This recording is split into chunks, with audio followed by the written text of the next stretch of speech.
Hello and welcome to our MIP X-Duty Center driveline for your Axial SCX10 II Kit part number 18325. This is for the kit version, not the RTR. This super robust driveline is sure to help with your extreme needs like 3 and 4S batteries, really large tires, and can be confident that when bound up in the rocks and grabbing throttle that you won't twist shafts.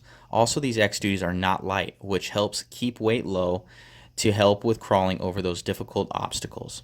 This kit comes with 4 hubs, 2 different length male bones, and 2 female bones, and necessary hardware for install. The hubs have been updated, so the special spacers and washers must be installed as to take up the play on the output shaft.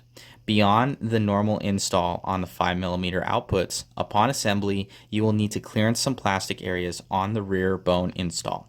As you can see, the bell will not clear the transmission case edge unless a small bit of plastic is removed. Simply clearance this area with a sanding drum or file. Also, a small amount of clearancing is recommended on the bottom transmission skid of where the bell comes in contact with. This can also be achieved with a sanding drum. After clearancing, simply install into your rig and enjoy the benefits of the super strong X-Duty system.